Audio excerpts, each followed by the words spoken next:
Securities offered through Kestra Investment Services, LLC, Kestra IS, member FINRA SIPC. Investment advisory services offered through Kestra Advisory Services, LLC, Kestra AS, an affiliate of Kestra IS. Capital Advisory Group, Inc. is not affiliated with Kestra IS or Kestra AS. Neither Kestra IS nor Kestra AS provide legal or tax advice and are not certified public accounting firms. You work hard for your money. For the next hour, you're going to learn how to keep what's yours. Capital Advisory Group presents Keep What's Yours. Here is Josh Gilbert and Jeff Zufall. Welcome to Keep What's Yours with Jeff Zufall. I'm Josh Gilbert, sitting here with Jeff Zufall, Senior Tax Strategist and Wealth Advisor with Capital Advisory Group. Hello, Jeff. Hey, how you doing? The clock is ticking. Tick-tock, tick-tock. Do you have your tickets booked for that massive vacation that you're going to go on after tax day hits? Technically do. Oh, okay. Yeah, I mean, everybody knows a CPA or something that this time of year, you know, their wives are single parents, you know, their husbands are single parents. I've heard that from my wife. You know, you're eating, McDonald's every night because you don't have, you're not. Are you coming home for dinner? No. Nope, I won't be there till 10. Yeah, I won't. But the beauty of I won't be there till April 19th. Beauty of technology, though, you can actually work remote, so you could. Well, you can work from the house. Work from the house. Don't get as much done just because I'm at the house, and that's the fear. Is me and remote work in the past, like COVID, I would go home and go, hey, we're going to work from home today. I'd wake up at 3 o'clock laying on the couch watching sports and go, oh, yeah, I'm supposed to be working. Oops, I forgot. Well, so I can't do that. You've got a TV at the office, though. Oh, yeah. So, but no couches. No so couches. No couch got pulled out years ago. It was dangerous. It was dangerous. So Jeff's in the middle of tax time, and maybe we'll take a hiatus from talking tax day. It's April 18th this year. Get a couple of days because of holidays. April 18th, if you haven't done your taxes and you don't know how you're going to pay for them, the government still wants a check from you on April 18th. That they do. Just say this really quickly. You can get an extension. You can file for a payment plan, but you have to address it somehow, some way. You cannot just bury your head in the sand and hope the government never finds out. Yes. I hear from people all the time. They're like, well, wait. You know, I filed an extension. I'm okay. But why are they billing me for extra interest in a sense? The problem is an extension is strictly the ability to file the paperwork. You still have to pay them. Have to pay them something. And again, it's a calculation. So typically, if you're a W-2 employee, you're okay to a degree. You could still owe some money, and if it's over $1,000, they'll ding you for an underpayment penalty. Yeah. But it's kind of hard to calculate that. But if you're self-employed, you're supposed to be making estimated payments. And I hear this every year. It's like, well, I made them all but one. The odds are they're going to hit you for an underpayment penalty. So, Jeff, as inefficient as the federal government is, all the red tape, when it comes to you not paying your taxes, they're pretty good. They're very good. They're very good at zeroing in on that and then charging you interest. Yes. So from the date that you didn't pay them to now. Exactly. And to get an extension is super simple. Literally, it's name, address, social security number, how'd you file last year, and press a button. Boom. Done. But if you owe money, you have to send a check in or make a payment, even if you just guess at your previous year's tax liability. What'd you pay last year? Send them that money too. Did you pay at least that in? And if you did, then you're typically okay, and then go from there. But again, I hear that all the time. They're like, oh, I filed an extension. It's not an extension for payment. Yeah. It's strictly an extension to put paperwork together to get it pumped in. Yep. So give Jeff a call, 636-394-5524. We're going to try to stay away from that stuff today. Yes. Just to give Jeff a break, a breather. But he's doing this, as soon as he leaves here, he's probably going back to the office. Going right back at it. He's working, 8 days a week, to quote Ringo Starr. I wish there was 8 days. 8 days a week to get all this stuff done. So he'll be back at it. If you need his help, he will help you. Yes. He'll help you with your extension. He'll help you pay. Well, not help you pay, but no, I won't help you pay.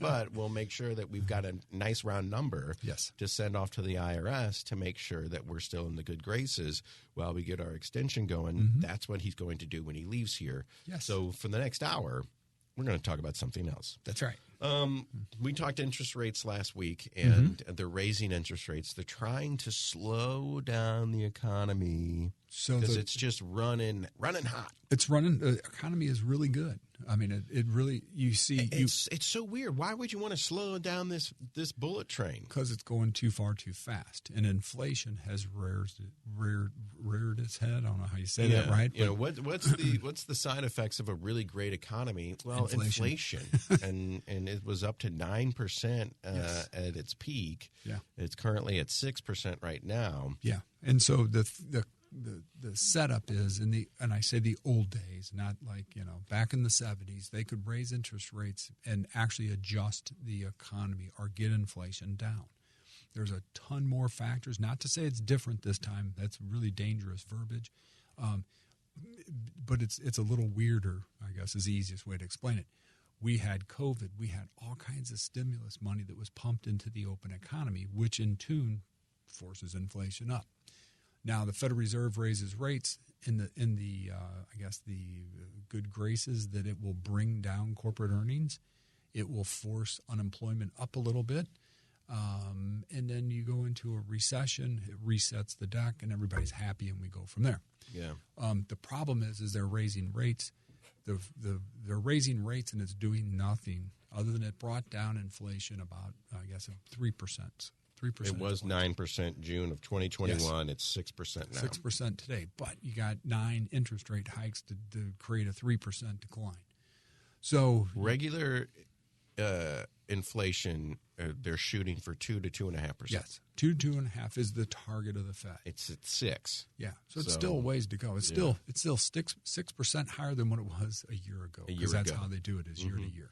So that's huge as we sit. So the fear is with the banking scenarios, they're kind of tiptoeing around this. But one of the big things out there is the Federal Reserve has said, to get this under control, we're going to squeeze the consumer so hard that they won't spend money, which in turn will then bring down corporate profits.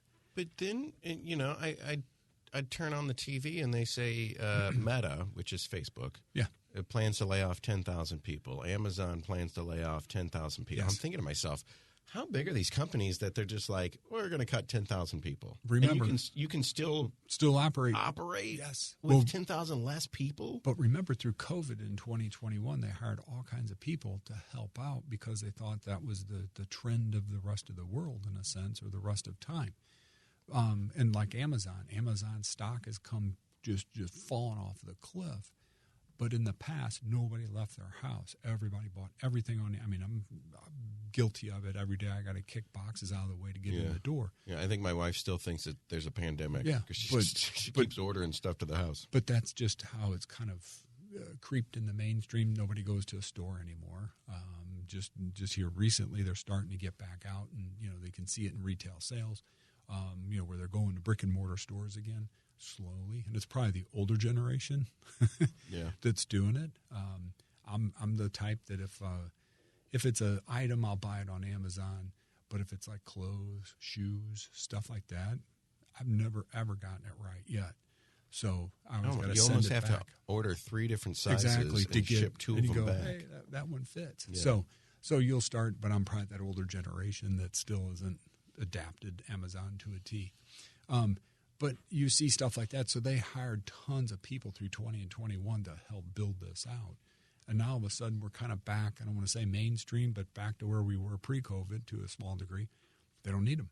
So they start laying them off. But if you looked at the numbers of the people that they're laying off, yes, those people lost their job. Don't get me wrong. But the big picture is it's a drop in the bucket. So unemployment is at I believe it's 3.4, 3.5%. That is a 50-year low. And, it's people cannot find workers. And whether it's the fast food restaurants. I was driving down, Limburg, and there's just restaurant after restaurant. And everyone says, no hiring, no hiring, no hiring. Exactly. It's hard to think that someone's going to leave Amazon and go work at the fast food restaurant. But that every industry, whether they've got a sign out front or not, every industry is looking for people. And our quality people that will take that place. Yeah. And again, so I think it's 62.9% of the workforce is what is actually being calculated for unemployment. So the question is, there's 40% of America not working. Oh, that's interesting. Well, what are they doing? Well, either retired, yeah, and they don't really give the numbers out completely, but could be retired, could have be on disability, so they can't work, something like that. But it's a 62.9% is what they're saying, and there's economists out there they're saying that 62% might actually be a high number.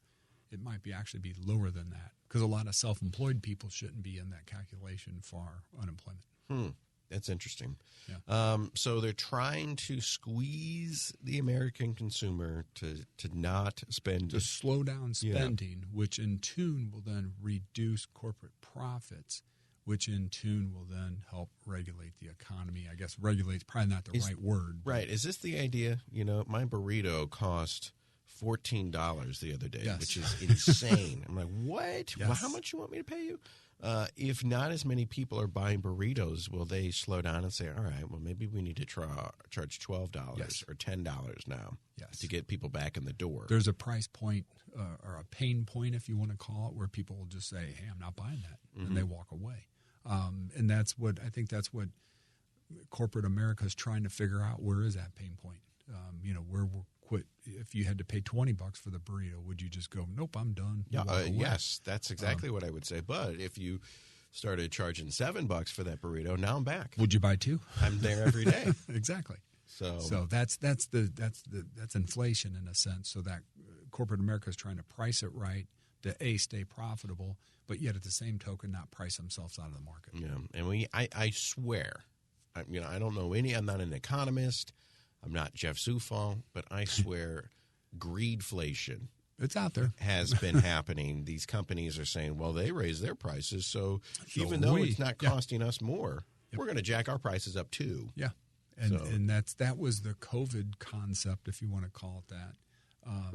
Again, if you were the widget manufacturer through COVID and you saw your cost of raw material go up by 20 cents, you'd raise your prices by 40 cents. I mean, that's common sense to stay profitable. But it went for this scenario where it just got stupid, and that's where we are today. Yeah. So. And interest rate increases alone will not knock down corporate profit. I mean, it's showing itself true and true.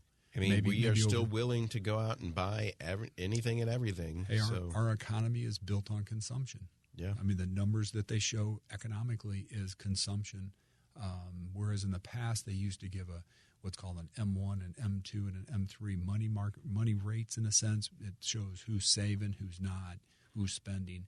You don't even see those numbers laid out anymore because our economy is built on consumption. So everything is CPI, inflation. Buying stuff. Spend your money. Stuff that we probably don't need. A lot of it you don't. But, consumption junction, what's your function? Buying. Anything and everything. Let's go to commercial break, and when we come back, I want to talk ETFs versus mutual funds, find out what these are, because I just found out, Jeff was telling me today, I just found out what these things actually are and how are they different. Yeah. So we'll do that as well. It's Keep What's Yours with Jeff Zufall, trying not to talk tax time today. Give Jeff a break because he's eating, sleeping, drinking this stuff 8 days a week as we head towards the tax day deadline. And then Jeff's going to take a nice vacation and bring me with him. Nope. But we'll give Jeff a reprieve, but there's still plenty of money stuff out there to talk about. Tons. Plenty of stuff that affects me and my everyday, talking burritos. Why are they so expensive? What's that place with the best burgers and fries in town? My brother won't even go there anymore because it's expensive. They charge too much. And I'm like, yeah, well, it's good. So it's like, what am I going to pay for? What am I not going to pay for? Once a month, I can't pass it up. Can't pass it up, but you're not going every single day like I want to. Yes. So that all, Wall Street affects Main Street, and we're all tied into this thing, whether we want to be or not. Yep. What happens to those banks on the West and East Coast? Well, it might affect my bank. Exactly. Eventually, it does come here. So we're talking shop and trying not to talk taxes, but Jeff will address your tax questions if you just call him 394-5524. 1 hour a week where he doesn't have to worry about it in 1 studio hour here with us. But as soon as he walks out of it, it's back to taxes. 636-394-5524. He's got my taxes. He can do yours, too. We'll go to commercial break. Coming back, Keep What's Yours with Jeff Zufall on the Big 550 KTRS. Keep What's Yours continues with Josh Gilbert and Jeff Zufall.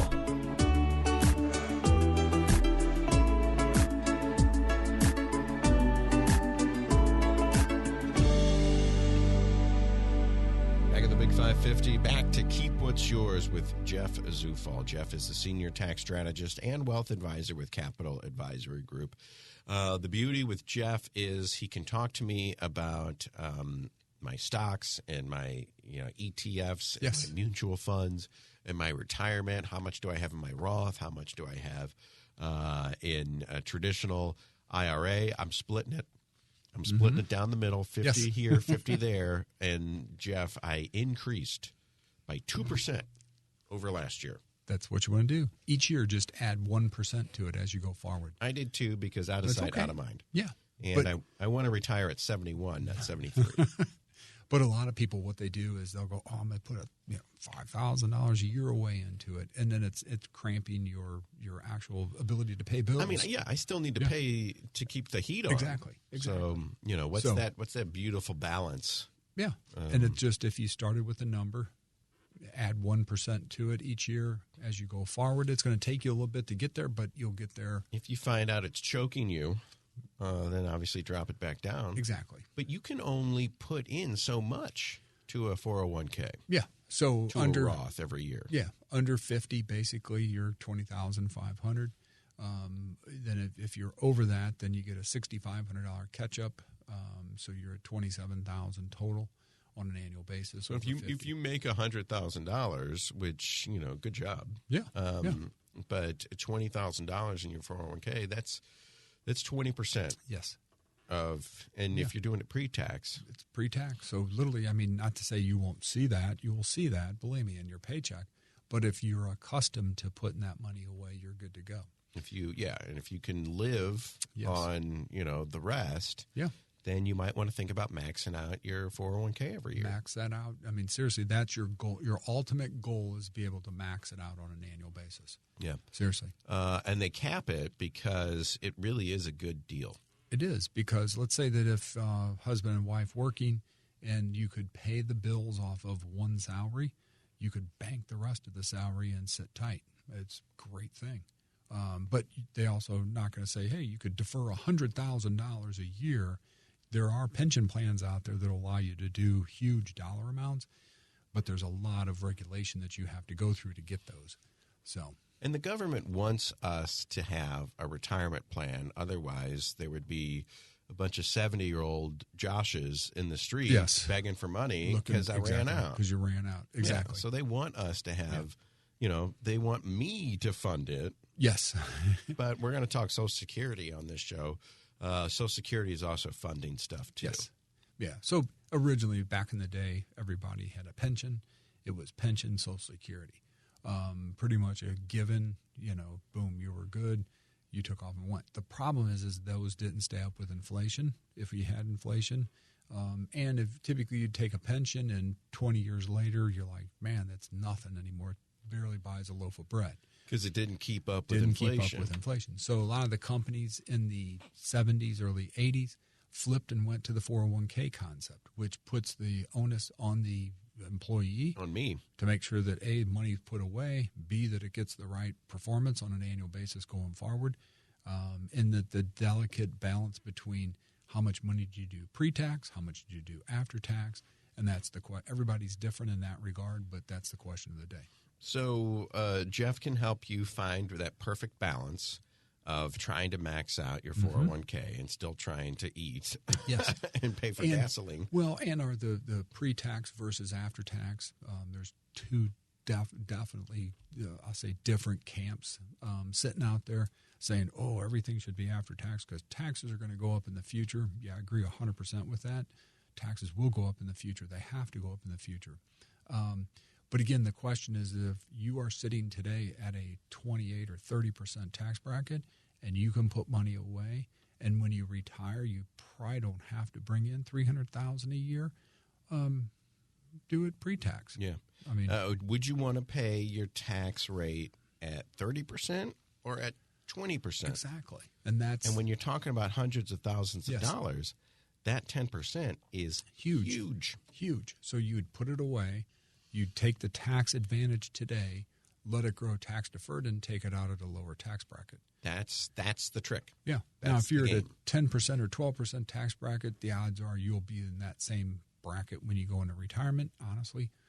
So, that's where that, I say, disparity comes into play. Maybe the game isn't going to work for you, and that's why you go and talk to Jeff, and exactly. you can figure out a different angle. And, everybody's a snowflake. I hate to say it. I hate to use that word because, certain people have taken that and run with it. Ran with it, yes. Buried it in the ground as a bad thing. It just means that we are all different. Yes. So Jeff's plan for the guy that came in right before me is not going to be the same plan for me. Exactly. It's tailored to me, and you take into account that I have a wife, we've got a house, one child, we've got a condo down in Gulf Shores that we share with my parents. How do I make sure that my mom gets the tax hit and I don't on that? She's not listening today. Yeah, right. So Jeff can help set you up. And the beauty of this, and let's talk Social Security here because we already brought it up, but the beauty of this is that you can talk to Jeff about your wealth and setting up your retirement.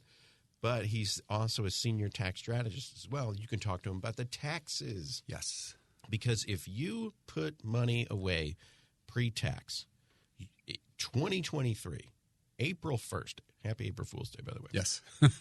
April 1st, you put money away, you are literally saying, pre-tax, you're saying, I will worry about the taxes later. Yes. If I turn 65 or 70 or 73 or probably 75 by the time 75 for us. By the time I get to 75, they're going to make me start taking my money out. And I haven't worried about the taxes. Shame on me. It's an issue. That's my problem. Because I said 30 years ago, I'll worry about the taxes later. Yes. Well, at some point you have to address this. Yes. So here's the setup to that. The IRS is not stupid.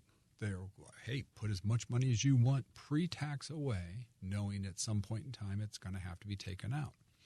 Most people will take Social Security somewhere between 62 and 67 is the norm. Because we'll get into this in a minute as your full retirement age and all that stuff. But they'll take it, and then guess what? The old rules were your required minimum distribution was not due until the year in which you turned 70 and a half. So you're already comfortable making your income. You haven't touched your IRA. And then, boom, at 70 and a half or 73, or for us, it's going to be 75, your RMD money shows up. And guess what?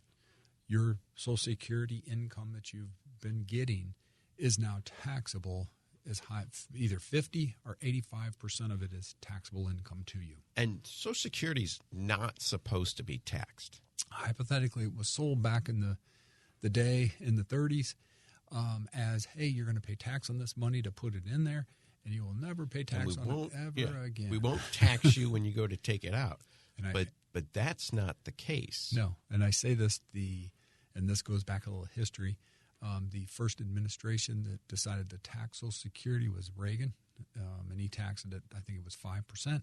And then every administration has jumped on the bandwagon since and added it. We're at 50% or 85%, depending upon your retirement income. So if you make too much money in retirement, the government steps in and says, well, you need that Social Security money to live. Yes. But then you make over $50,000, $70,000, $80,000 a year. They say, well, you're making a pretty good living. You must not need all of this Social Security money. We're going to tax them. So now we're going to tax it. Yes. So again, it's not that it's taxed at 85%. That'd be terrible. I heard somebody on the radio say they're taxing your Social Security at 85%. And I jumped up and I said, not true.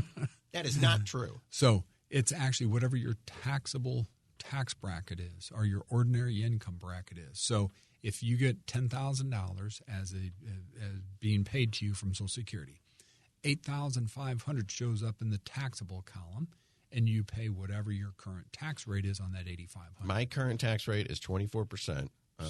So I would pay 24% on $8,500, not 85% of $10,000. Yeah. And I wanted to shout at the radio. I said, if you are taxing someone at 85%, you'd have pitchforks in the street. Riots in the street. What's the point of even giving me Social Security if you're going to take 85% of it back from me? Exactly. That's not the way it works. Yes. But that kind of is it's how it functions. And so the issue is this is when people bring that RMD and their Social Security and maybe a pension to the table, all of a sudden your tax situation looks terrible. I mean, terrible because it's all taxable income plopped down. And that's the thing, taxable income. Yes. But how do we get non-taxable, and it's not even considered income at that point. Well, and so the setup to that is if you have it's that probably 50-ish, 55-ish. The planning technique is to say, hey, you were very diligent. You packed money away in your IRA, and this is the only way around it. You then do the mathematical equation to say, do you convert part of your IRA to a Roth as you go forward? So when you convert, you pay tax on it. Okay, but it's now after-tax money. And as long as you have the time, and I say like longevity, to make back the taxes that you paid out, hypothetically, then you're okay. But in some situations, it just mathematically doesn't work as you go forward. So let's do this.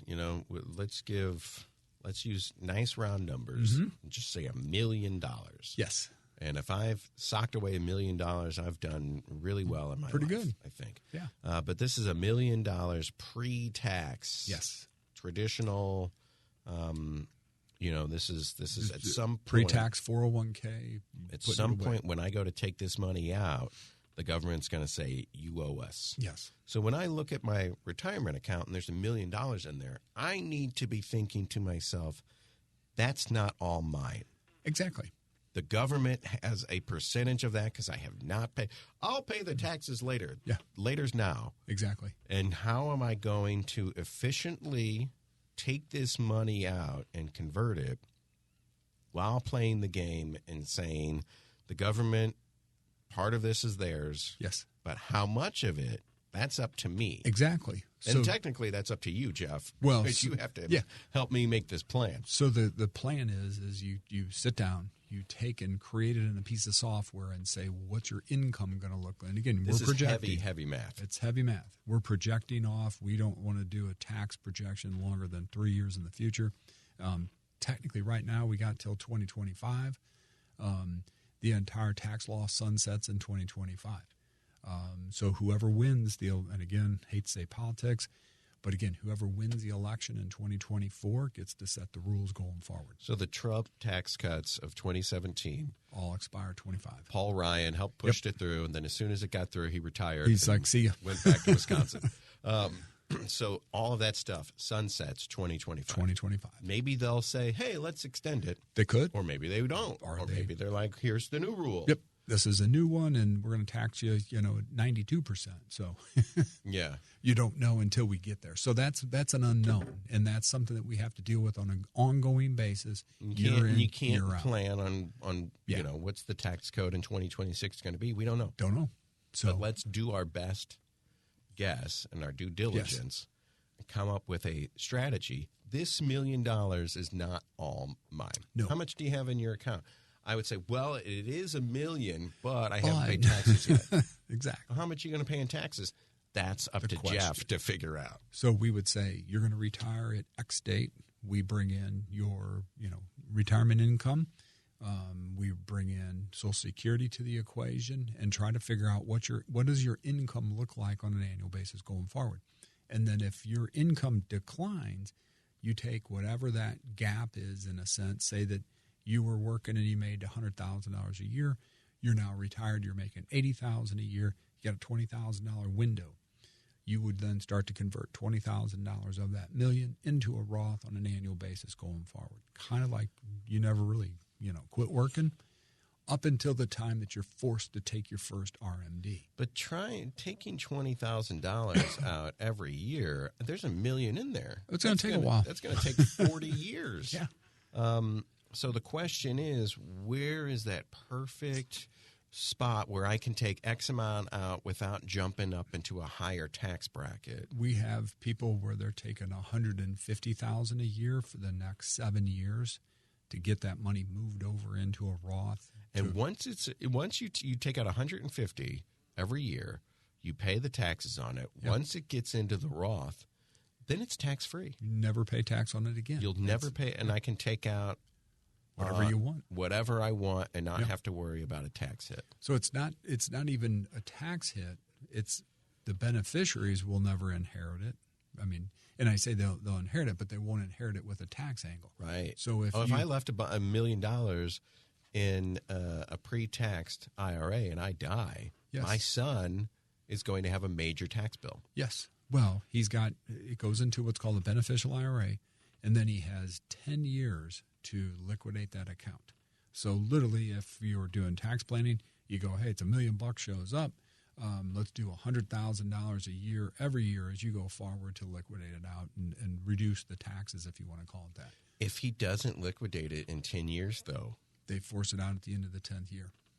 And it's fully taxed. So it's $1 million. Well, it's probably in 10 years, it's $1.4 million that's taxable that year. So he skyrockets through the tax brackets, and instead of paying 24% on as it sits right now, 39.6 plus if state of Missouri 5 plus a 3.8. He's having to pay almost 50% taxes. Yeah, on $1 million, that's $500,000. Exactly, just goes. If poof. you only pay 24%, that's pay half, pay half in taxes. Yes. What would you rather do? So the strategy is to get while you're working and making big bucks in a sense, pre-tax it, and then you have to have a game plan on the backside, which is how do you extract this money out as you go forward. And I always say this: I'll worry about the taxes later. You have to remember that you said that. Yes. All those years ago. Otherwise, you show up at retirement, you don't worry about it, and then RMD kicks in, and when RMD kicks in, you can't convert your RMD to a Roth. I mean, it's taxable income, boom. And they force it out. It's forced out. You don't get to pick. Yeah. I don't need that money. Too bad. Yeah, too bad. You have to take it anyway because we made a deal with you. Yes. And we're the federal government, and we need your taxes. Yeah. In the old I shouldn't say that. The old rules were if you missed your first or second or third RMD, didn't matter what one you missed, it was a 50% penalty on what you didn't take out.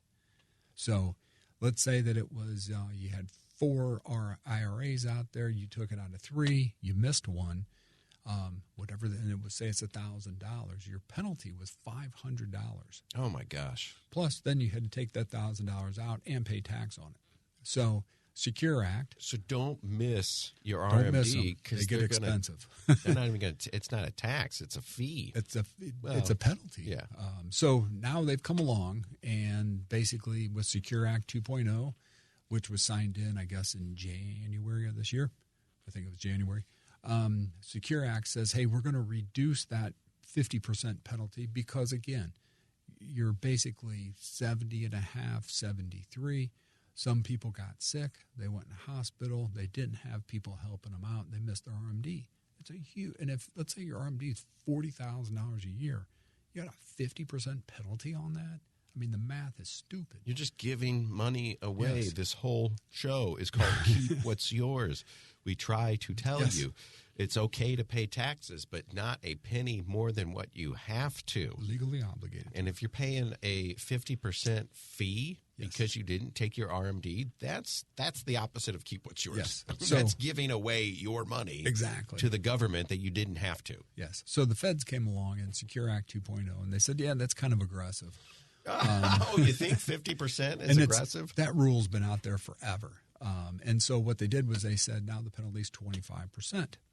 And then if you could correct your oopsie in what they say a reasonable amount of time, which I still haven't seen anything in writing that says this is reasonable, but we're assuming 3-4 months, they will drop the penalty to 10% and are in some cases waive it. So it's still, what they don't want is people to say, oh, I forgot to take my RMD. I'll just take 2 this year. Everything's fine. They're trying to penalize you for not taking it. Scare you into actually doing this because people, I'll do it next year. So maybe if we see the trend where people go, oh, it's only 10%, are they going to waive it? It's not a big deal. Maybe in 2-3 years you see where they bring that penalty back up to get people's attention to make sure. I mean, we sit at the end of the year through November, December with a list of everybody that has to take an RMD and literally go line by line by line to make sure that it's taken. And essentially what the government is saying is, Josh, we let you go 40 years without paying any taxes on this money. Yes, we want it. We are in debt up to our ears. We need your tax money. And then they've just forced me to take it out so they can tax it and go about their business. Exactly. So one other thing that I wanted to mention is if this is something that, later on down the road, Josh is going to have to worry about taxes. Okay. Yeah. Well, if I wanted to retire at 65, when do I need to start looking at this? 50s. Seriously. In the 50s. Yeah. Because that may give yourself a landing strip. Exactly. Big enough to start taking this stuff out. Yeah. Hopefully you've built it up enough, through your 30s, your 40s, where you're making big bucks. You get into your 50s. That's when you want to say, hey, what's my exit strategy? And once you convert it to Roth, that's my money now. They can't tax that again. It's as like of current tax rates, yes. Like if I get paid and they put money in my account and they take the taxes out for Social Security and Medicare and all that stuff, it's in the bank. When I go to the bank to take out $40, they're not taxing me again. Exactly. That's my money. And that's what the Roth is. Yes. As long as you don't take out. So the rule on a Roth states that if you put money into a Roth, you basically have a 5-year hold. 5 years are 59.5 for the earnings that you put in there. So, or I shouldn't say what earnings you put in, but the earnings on the account have to stay there 5 years or 59.5, whichever is longer. So under the concept, you put $1,000 into a Roth, you have the ability to pull that $1,000 back out 2 weeks later. The principal I can take out. Exactly. But not the earnings. Not the earnings. The earnings have to cook. They have to stay there. So, and if you were 58 and you said, hey, I just put money in this Roth, guess what? 59.5 isn't your number anymore. It's now, 5 years is your rule on the earnings. So, okay. Well, that makes sense. I mean, it makes sense to me, but I think the biggest picture here is if you're doing a pre-tax traditional IRA, traditional 401k, the numbers and letters start to get to me. But the pre-tax, you're going to have a tax bill. Yes. Somewhere down the road. Yes. If you don't address it at some point in your 50s or early 60s, you're just going to have to pay whatever they tell you to pay. Exactly. And there's just it's always going to be higher than what you probably need to. Way higher. Yeah. Way higher. Seriously. So you need a tax plan. Yes. Not just every year on April 16th and 17th and 18th this year. You need a tax plan for your life. Yes. And or at least a direction to say, hey, approximately in my mid to late 50s, I start to convert, or maybe you can't convert to a Roth because you're still making big bucks. But again, if you are not 73 in 2023, it's going to be I think it's 2025 and beyond. It'll be age 75. 75. So for, I say us, in a sense, it'll be 75 before we're forced to take our first. And they might raise it to 80s by the time I get up there. Nah, if anything, I see it. They really won't come down on it, but they're going to hold it there. They're going to plateau it. Yeah. So if I come in to see you and I want to talk about my tax planning for the future, and I come in to see you and it's before April 18th, you're going to say, Josh, I'm a little too busy right now. Yes. To do it. But I'm 41. And I come and see you and I say, Jeff, I've got money pre-taxed in a traditional plan. And I want to start coming up with a tax strategy. Are you going to tell me, Josh, it's too early? No, not at all. Okay. Because it'll be part of the financial plan. And then the spinoff of that is the tax angle on it. And but again, if I get to 60, you're probably going to tell me, you should have come in. Yeah. To say, hey, we should have looked at this 10 years ago just to see where you're at, if you had any options or the ability. If I come in to at do 70, something. pretty much it's a done deal. Yeah. I mean, I won't say there's always something, but you're probably not going to get a lot because you just don't have the time, especially in the Roth arena.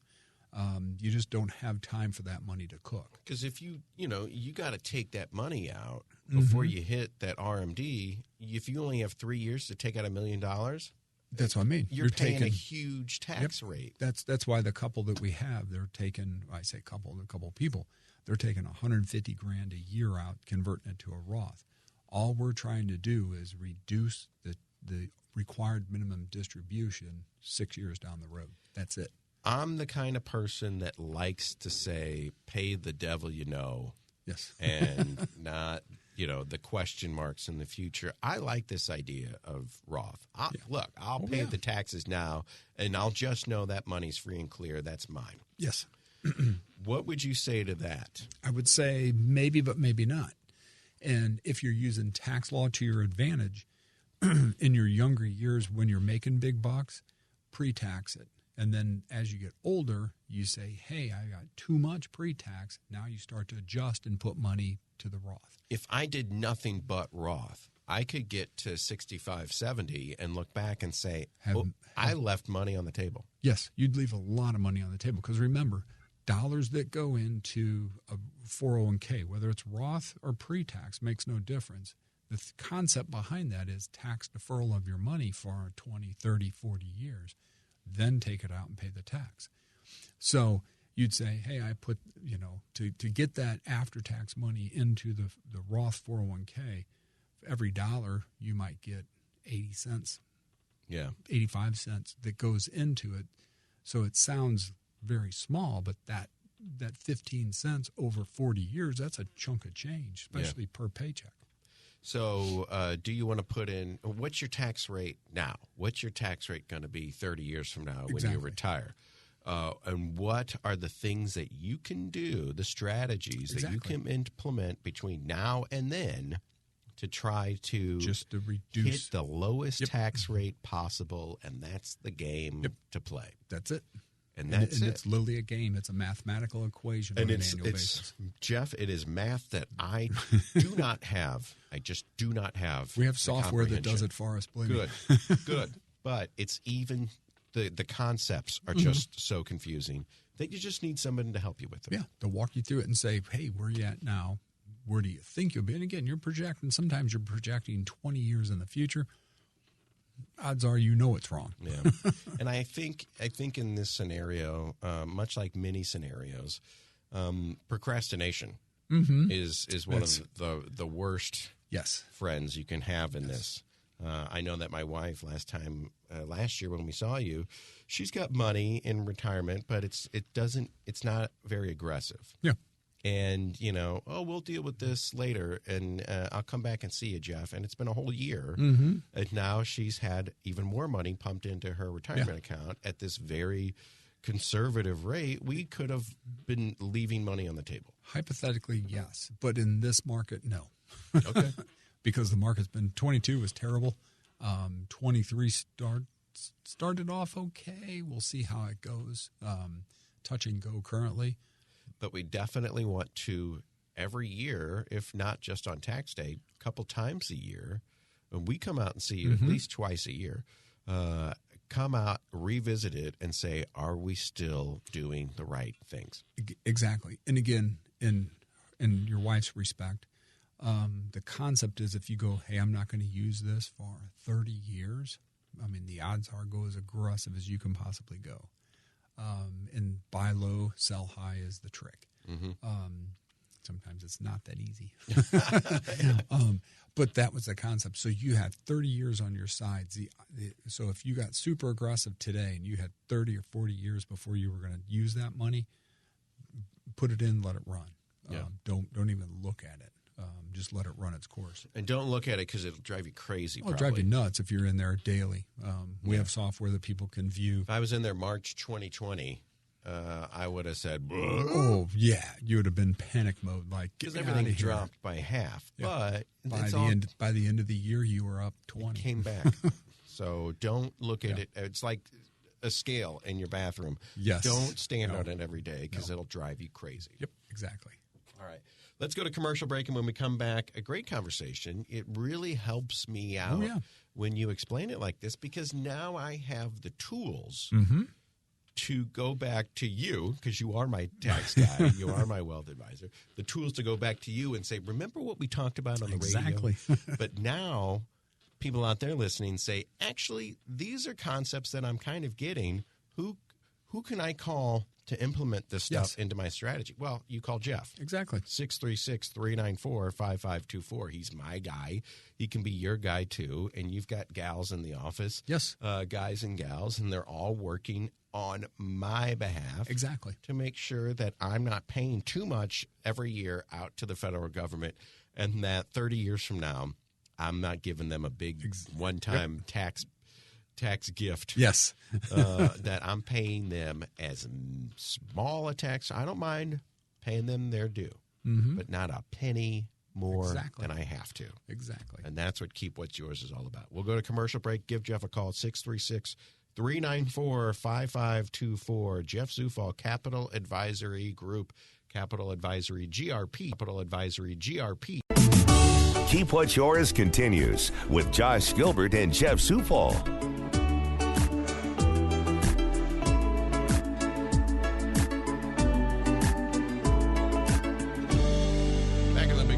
Back to Keep What's Yours with Jeff Zufall. We went really long in that last segment, but I think that was important information. Yeah. And I think that's information people can use. And if you want to give Jeff a call, 636-394-5524, and you want to tell him, hey, Jeff, I made a promise to myself that I would address those taxes later.